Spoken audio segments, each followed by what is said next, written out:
It's good? Okay. Cool, cool, cool. Let's see. Oops, wrong screen. Let me move my Discord over here. Here we go.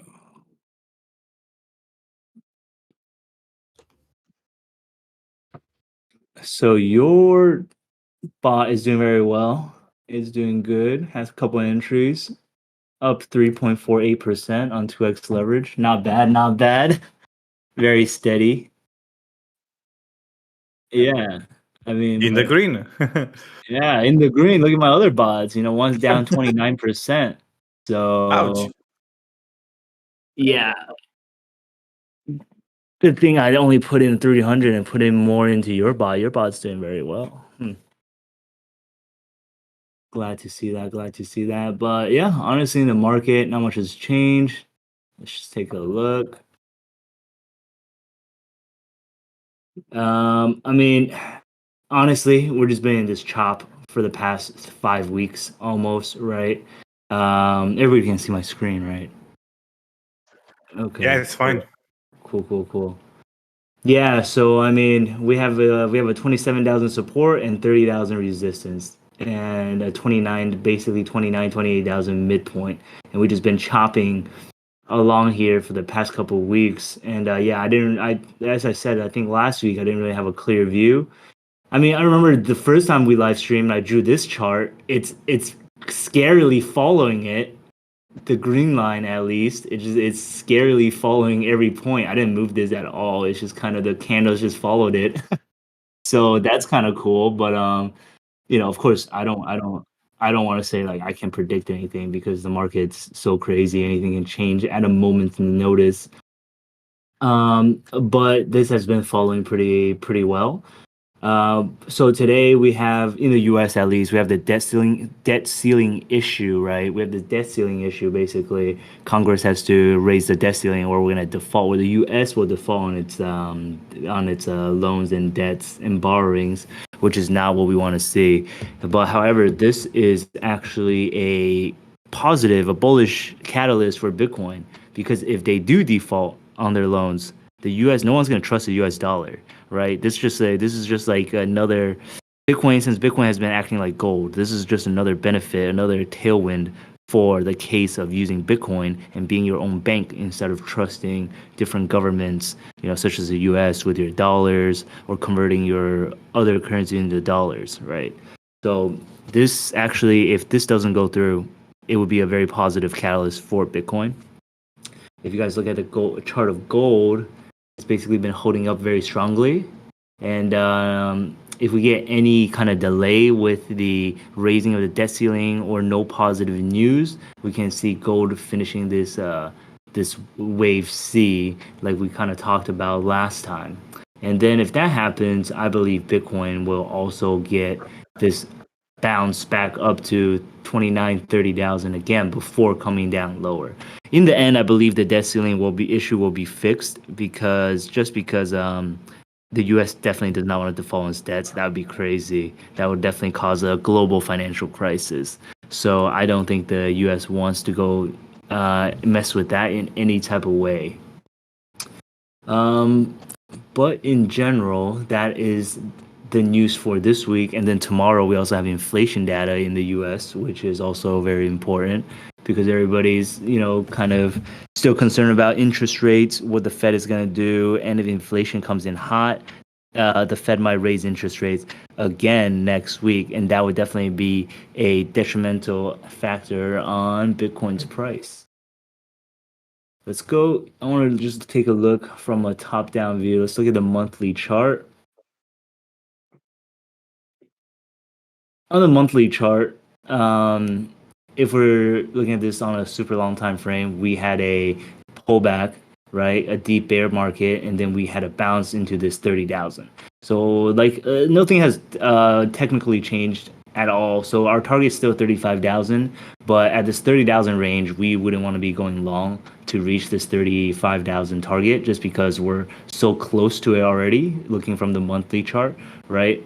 And you can't really expect Bitcoin to just keep on going into all the way, just straight up into 50,000 because it's just like, you know, assets don't really move like that typically, especially when we are in a market with low liquidity and bad macroeconomic conditions.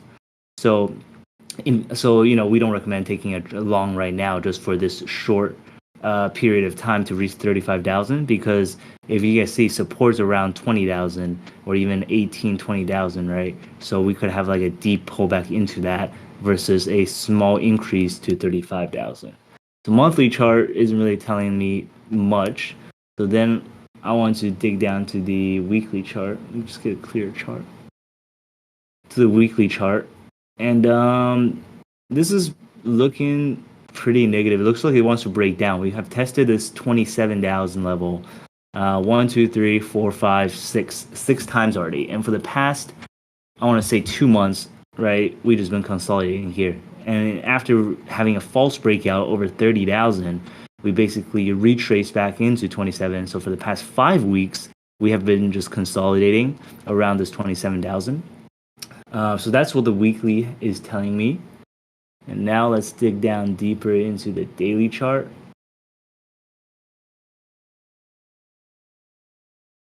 So for the daily, one clear negative factor is that, you know, the Bitcoin's price has broken under the 50-day moving average. And if you look back in history, there are some false breakdowns, but usually when it breaks down under the 50-day moving average, it does have typically has a decline, maybe not immediately. For example, back in March, we had a consolidation before moving back down. And if you look back into history, I like to compare it with the bear market of 2018, just because it's a similar type of sentiment, and you can't really compare right now, which is basically the transition between a bear to a bull market, with the bear market of 2022 when prices were just going straight down. So if you guys look at basically after the bottom was in 2019, we had a pretty big bounce similar to the bounce we're having right now. And then we kind of chopped around when it hit this 12,000 resistance, which was of course a previous support turned into resistance. And after chopping around a little bit here, breaking under the 50-day, breaking above, breaking down, just making these. So this is a change in market structure due to these putting in these lower highs, right? So this is the high, one lower high, another lower high, and the lows weren't lower, but because we had lower highs, we can see this is a change in market structure from these previous bull trend. And of course, we kind of just chopped around similar to now, and we're under the 50-day moving average. So this is why I say it's not just like, hey, if we go under the 50-day moving average, we should go short. We can definitely just chop around for a little bit of time before we get that move down. And as you can see here, that's what it did. So now back to current day, right? We just broke under the 50-day moving average. And if we put on some indicators, this one I mentioned last time is the slow stochastic indicator. And I use a 5-day 511 setting for this one. So whenever this hits under 30, it usually indicates at least most of the time, it indicates a temporary bottom. For example, here, I talked about this hitting a bottom. So we might have a bounce, which we did. And then here, of course, retracement to the 200-day moving average. We had an under 30 reading, and then we bounced. And then over here, again, we had an under 30 reading, and then we bounced. Of course, this doesn't always work. For example, let me see. For example, so most of these did work. I guess, like, let me try to find one that hasn't worked out really well.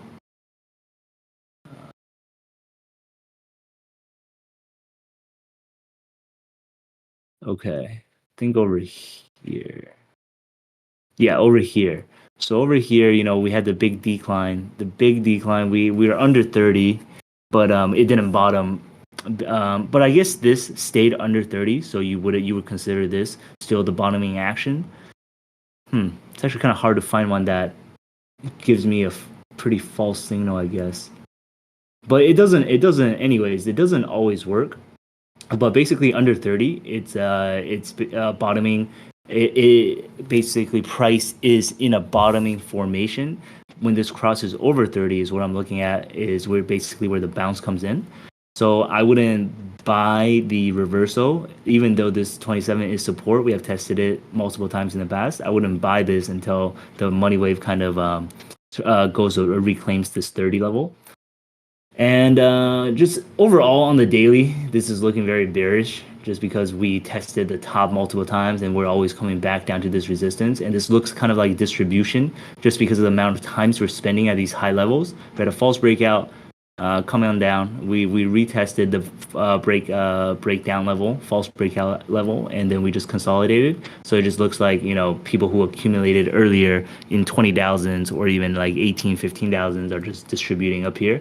And this also looks like a mini head and shoulders pattern, which just means, which is very traditional, very typical pattern. And when the neckline is broken, the neckline is basically just where there is support on the shoulders. So for example, let me just draw, I guess. Let me draw real quick. This is the left shoulder, then this is the head, and this is the right shoulder. Put this in black. So like this.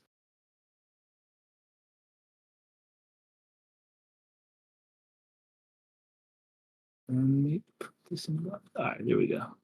So this shoulder level, right? The start of the shoulder level and this retrace to the shoulder level, that price level is the shoulder level. So when this is broken, if you get a measured move, usually it falls the distance from the shoulder level to the top of the head. So for us, this is around $3,000.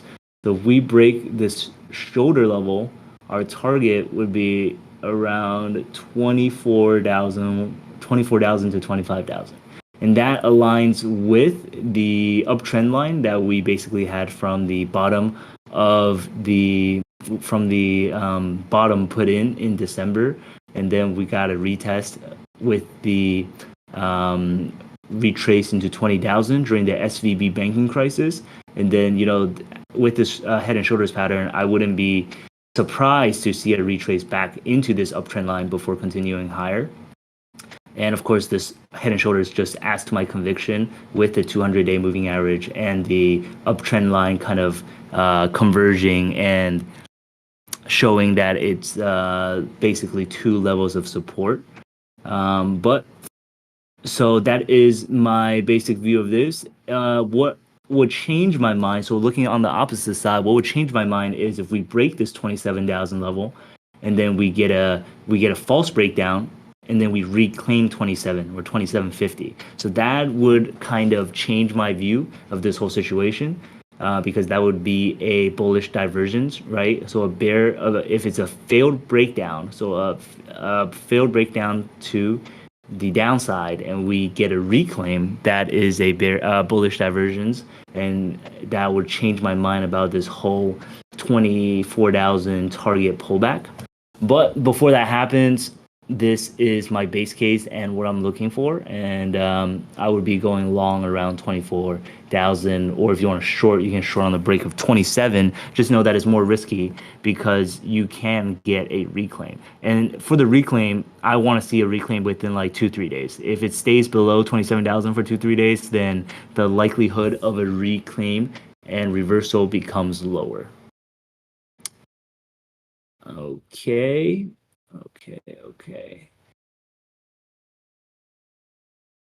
This looks like a middle finger.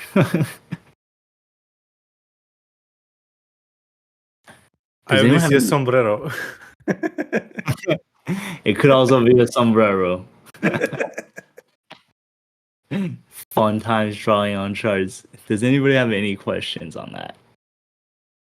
So yeah, so far, not much. Yeah, not much has changed since for the past few weeks. Bitcoin's honestly been pretty boring, just chopping sideways. David, I don't know if you had any insights or trades or when you're making your strategies in the past week that you have what does your strategies usually do in these type of scenarios?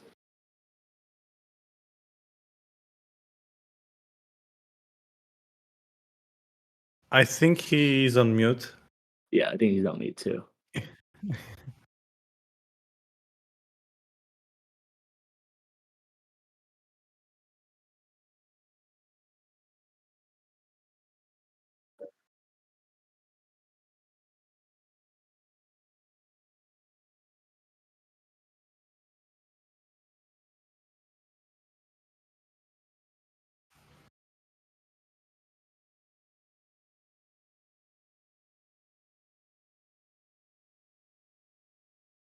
Yeah.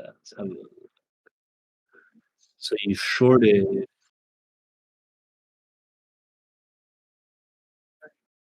No, now it's waiting to open.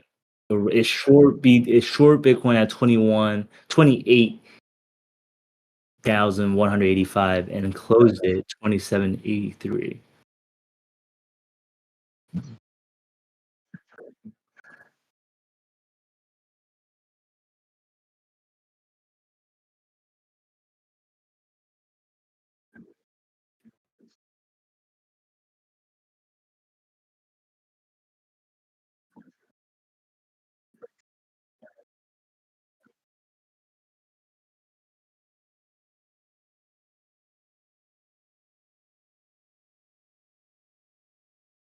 Okay.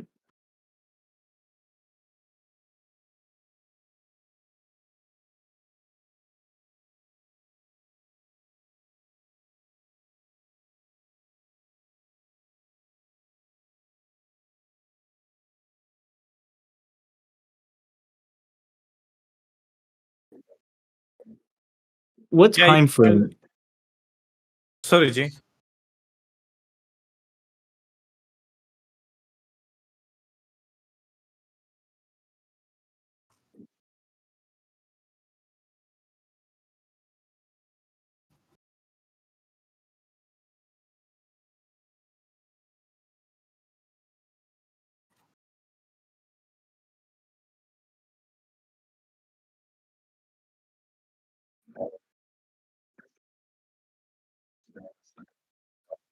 So the one is based off of 15 minutes?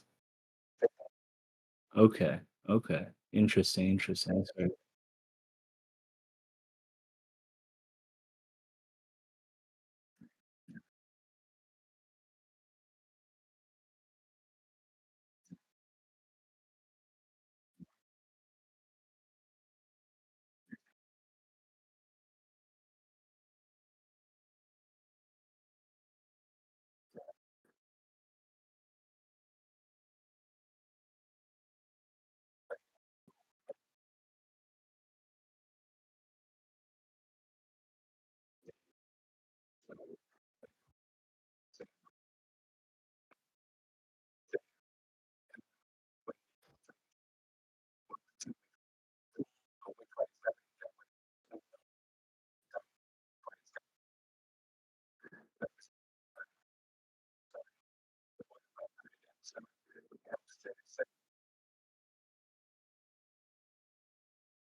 Does the one do that right now? Like dynamically size the position sizing?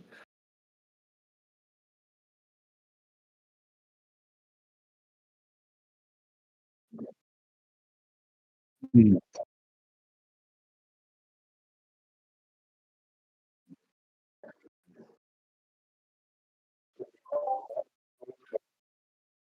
Is that doing it on the Pionix one, David?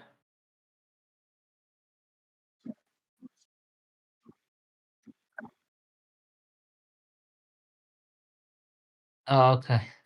That's what I want. I want to run some tests on the one settings to see if the dynamic position makes much difference against the original one.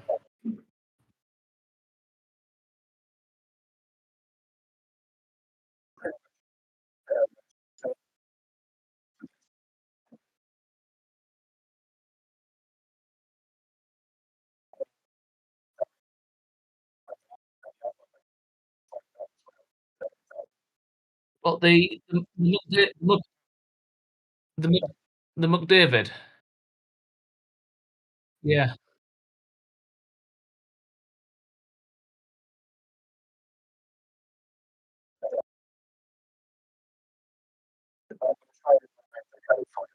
All right.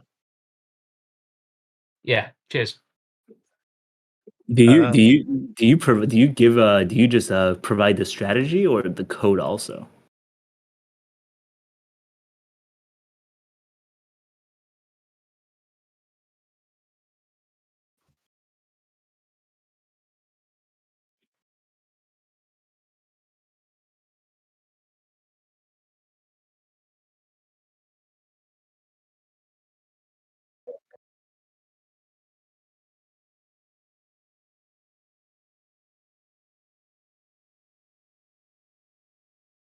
Ah, cool, cool, cool. Very cool.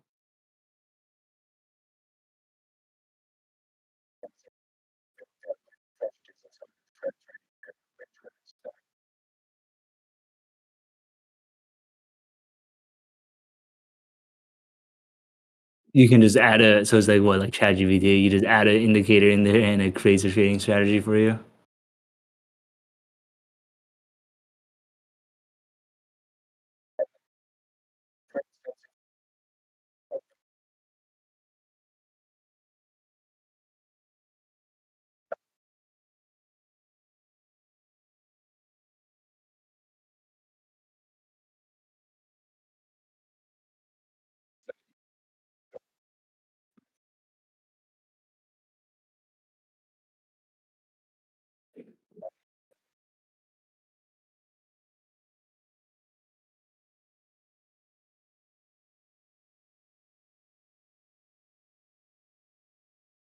Okay, okay. Sounds cool. Sounds very cool. Sounds cool. Let me see. So, okay, sounds awesome. I'm gonna check it out. So, one thing, I guess, one thing that I will also let's see also show is I actually look at a lot of options data, just from a traditional market sense. Option data usually gives some type of insights because it's such a big volume. So in crypto, it is not as much, but I still like to look at it in a general sense because a lot of institutions and hedge funds use options to hedge their risks as well. So, for example, I usually look at the Friday expiries because nobody really trades see, no, there's like no volume on the regular days. So on Friday, usually there's like 1 billion in volume. Right now it's 720 million in notional value. And we actually see a lot of calls. We see a lot of calls being bought, so it means people are just betting. Um, so these out of the money calls are actually cheap, so people are just betting prices will go up. The maximum pain level is pretty important also, so that's 2850. So max pain just means this is a level the Bitcoin price has to be at for all the people who bought options to lose money. So that is why it's an important level because the market usually wants the most amount of people to lose the most amount of money. So so just due to that kind of theory, it's widely known, at least in traditional equities, that prices tend to hover around the max pain level. So for this week, so for this Friday, it is 28,500. So it's basically pricing in that will get a little bit of a bounce, but not too high. So maybe they're gonna figure. So maybe like they're not gonna talk. Nothing's gonna come out of maybe the CPI will be like not that hot and or maybe like the debt ceiling they're going to make some progress in the conversation about raising the debt ceiling and then we get a little bounce 28 and then just consolidate for the rest of the week. I'm not expecting any big movements. And then one other thing I look at is the put call ratio. So calls are basically bullish, puts are basically bearish. And right now we have a lot more calls than puts, so almost double the amount of calls than puts. That means a lot of people are betting, or at least they want exposure to the upside, just in case, just in case something happens. And when a lot of people are positioned to the upside, I technically think it's not going to happen, but sometimes it does happen just because the amount of volume there is to upside. But my view this week from the options data, it's that we're probably gonna consolidate somewhere around 28,500, and this just kind of like chop sideways and burn a lot of premium. Let's see.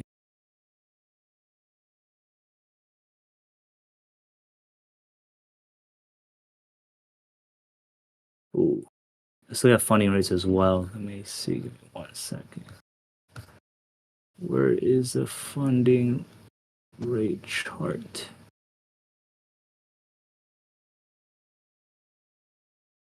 Do you guys ever look at stuff like that, like funding rates and stuff in your strategies?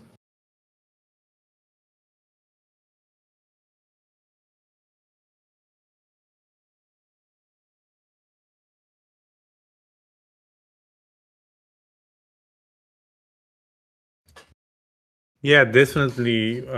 Things like that and the order books are something that our community should and will, I believe, in the long term, definitely take a look and maybe build some algo on that, I suppose. Because basically it's telling you what the people are doing, like the order book, let's say. So people are asking and they're giving, right? Yeah, 100%. For like a very low time frame strategy, like on 1 second, 1 minute, or things like that, I suppose you can do like some sort of analyze on the order book and can say, well, the price should bump by a little dollar. There you go, boom, trade successful, as long as the fees don't eat you up. Of course. Yeah. It's just very low. It's more low frequency, high frequency trading, low time frame. Yeah, you're right. I mean, funding rate's not telling me much. It's just positive. People are generally bullish, not a lot of shorts, as you guys can see through the funding rate chart. One thing we have noticed in the past was like if funding rates were overly negative, like back in November, that indicates a bottom. But usually, this type of steady positive funding rate is the typical market conditions. So not really much to see there, to be honest. Not much to be seen there. And I think I saw an analysis based on the funding fee. I think a group of people usually turn on their DCA bots whenever the funding is in the positive and turn it off whenever it's in the negative or something like that. yeah, there's different ways to play it. Like one person was basically did not even funding rates. I think they did more of open interest in futures. So if the open interest in futures falls by more than 1%, they would go long, and then they would just like have a quick scalp. So it's just basically after a massive liquidation, which is why open interest falls. Then they will basically try to catch the bottom, and because forced liquidations are what causes prices to move down quickly, but then it's a over exaggeration of the actual move, so then there's usually a quick rebound. Sometimes. Yeah, I mean, people have developed like crazy strategies. They even trade by the moon cycle, which I believe is crazy, but people are people. Yeah, people do that. Some I don't know if it works or not, but some of them are very accurate, scarily. Like the Gann cycle, that's like a real thing. Can you show us a little, if you know about it a little more? I don't know. Maybe I'll look into it. I don't know much about it. Maybe I'll look into it and talk about it. It's mostly have to do with like business cycles as well. It's like business cycles combined with like what's it called? What is that thing called? What like astrology? It's weird. It's really weird. It's really weird. But sometimes it's scarily like accurate. They're literally called the exact day when prices will turn around or something like that. It's pretty crazy. I mean, The fact that to know when businesses have money and stuff like that, I mean, it's kind of logic because it also applies to, like, let's say real markets. Like, for example, I mean, the real market, for example, cars. It's better to buy cars at the end of the year because businesses try to, like, get the achievements done, like achievements in sale. It's better to not buy a car during summer because people usually get their driver IDs within the summer period. So there is like a huge demand to buy a car during summer. So I think these kind of psychological things also apply to crypto market as well as to any other market. It's just that you need to find some sort of formula, I guess. Yeah, no, so exactly. That's literally what it is. It's just like it's just like that, but longer cycles. So it's just like what you're talking about, right? Like summer cycles, but then what people in Guyana cycle look for is literally like 40-year business cycles. Kind of like, oh, like, a government might be toppled, or like, like if you make loans 10 years ago, inflation goes up, kind of like what we're going through right now. Like we print too much money, right? So interest rates go down and money supply goes up, and then within 40 years, our inflation goes up, so the interest rate goes high, and that kind of destroys your economy. And it's just like one cycle, right? That's like the start. That's like the start and end of one long cycle, and then we start a new cycle. So it's basically what you're talking about, but just in like a longer form. Yeah, and I mean, so last chart I'm going to talk about is just this simple like impulse Elliott wave on Bitcoin. This is the kind of wave that I'm seeing. So we had a wave one up, two down for March. So we're in the wave three, and I think the wave three ended, unless wave three could continue if we get this false breakdown, and then we can kind of continue over 31,000. We could have a continuation of the wave three, but right now it's looking like a wave three is finished, and we get a wave four retracement into 25,000, 24,000, which correlates exactly with this top of wave one, and then we get a wave five up to 36,000. So that would be a perfect five wave, 1, 2, 3, 4, 5, and that would be a very clean setup. So I don't know if this is gonna play out, but this is the way that it is looking right now. And yeah, so that's basically all I had to talk about today. Nothing really has changed that much in the markets. But we're still, for those of you who didn't sign up for Pinex yet, of course, you guys should sign up if you want to copy David's strategy more easily on Pinex, like I did. Just kind of like one click copy David's strategy, which is so much more convenient. How is it done currently? Is it still through APIs and stuff like that, and connecting to a different exchange?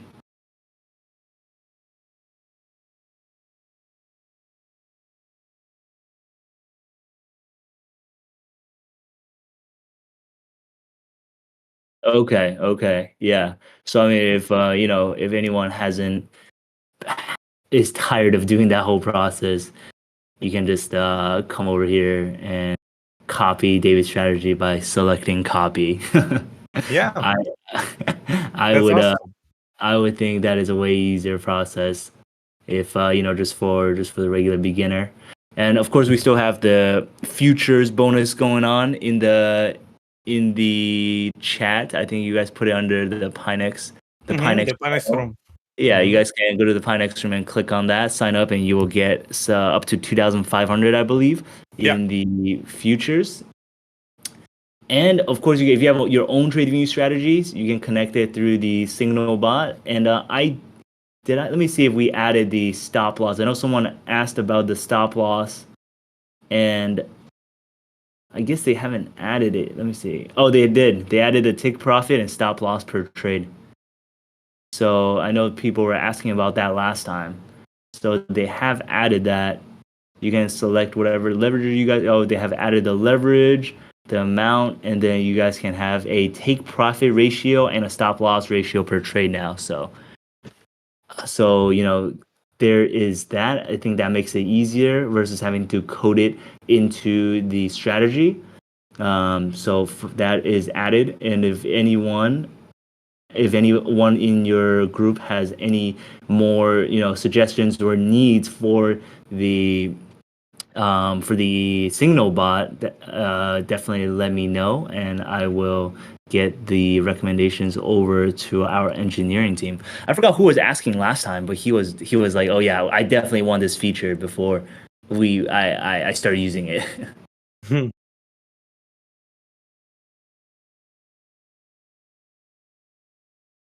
Yeah, sounds good.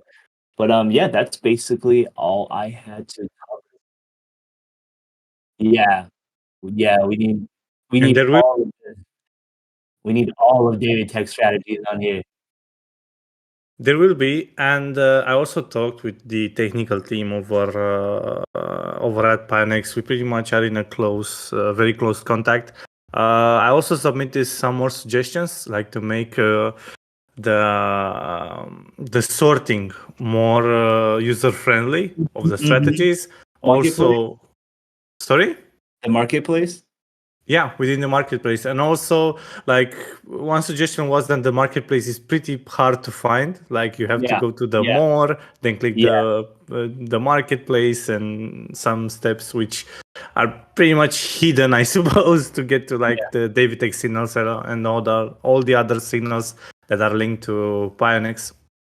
I totally agree. They should definitely just like put Pinex GPT and GPT Marketplace right up here, right?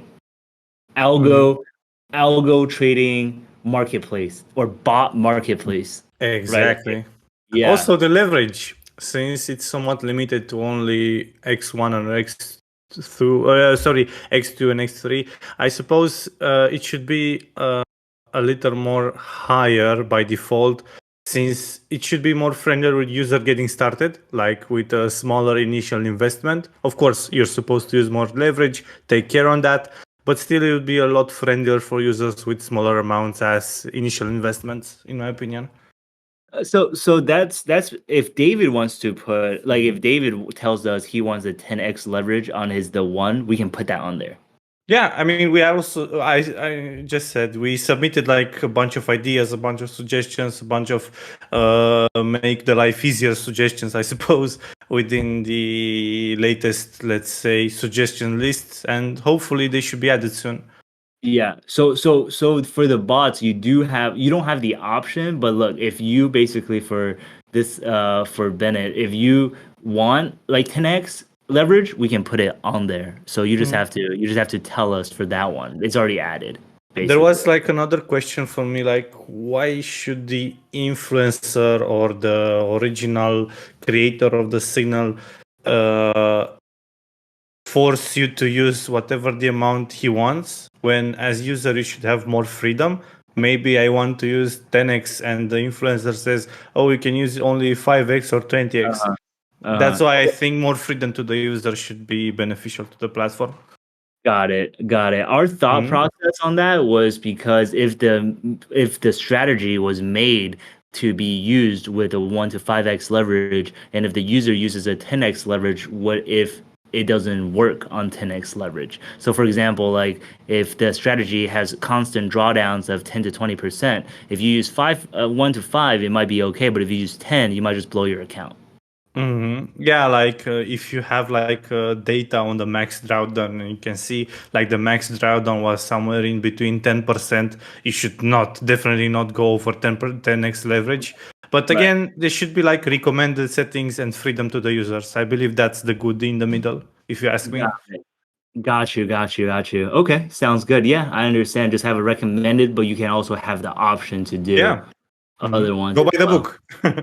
Yeah. Freedom of choice, guys. Exactly. Democracy here. United States. Yeah. Okay, yeah, sounds good. Yeah, if you have any, you just sent it on the Telegram chat for the suggestions. Mhm. Okay, yeah, sounds good. We'll look at them and talk more about it. Awesome. Cool. Yeah, thank you guys.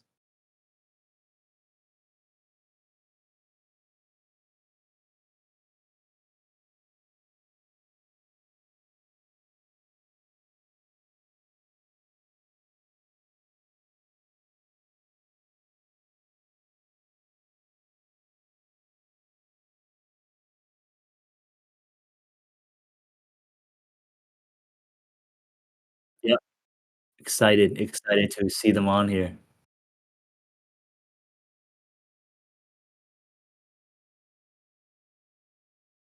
Yep.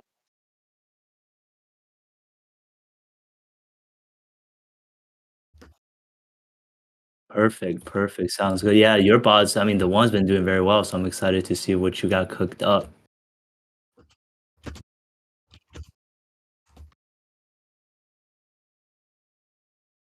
Yep.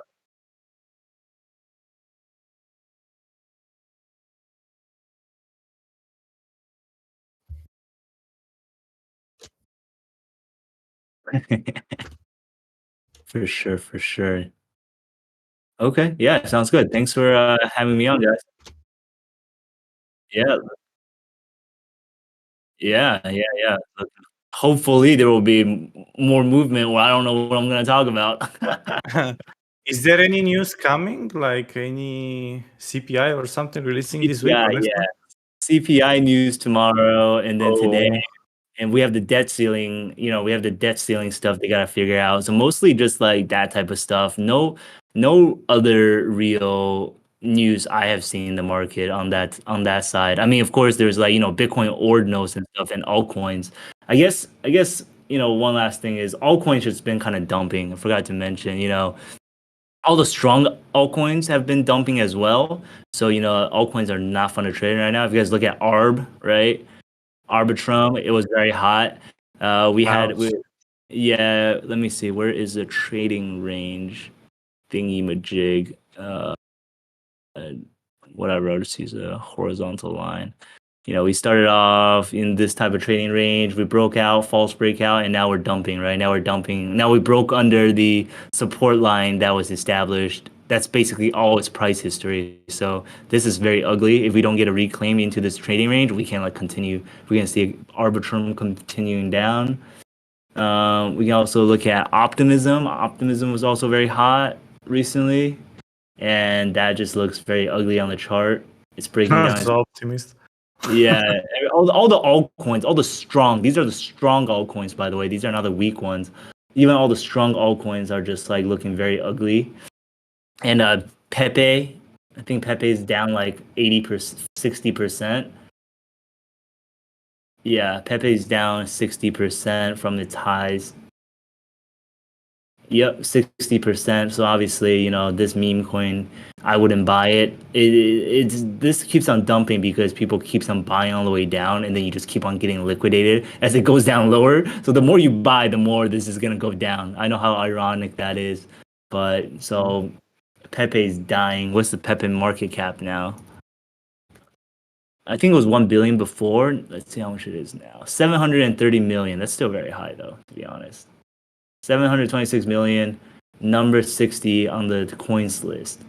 Pepe. Yeah, I wouldn't really touch Crazy. this. Yeah, crazy.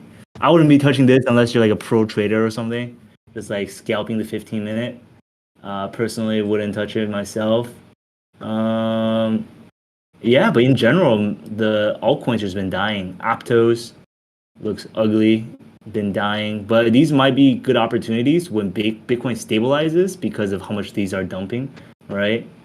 Let's see what else they have. GMX, pretty ugly. Stacks looks okay, but that's because ordinals are hot right now. Bitcoin ordinals are very hot. Bitcoin, that's what's causing like Bitcoin NFTs, whatever, right? So that's what's also causing the super high gas fees. So I think like transaction on the Bitcoin network is like very, very, very, very screwed up right now. So that is something to keep on watch, I guess, for Bitcoin. But yeah, everything else, every altcoin just looks super horrible. Wouldn't be buying any of them right now. So yeah,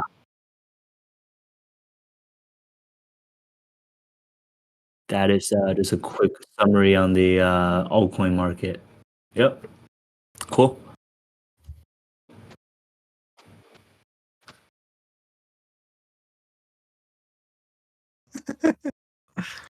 Just in time. Just in time. 1 hour hole. Well, thanks for having me, guys.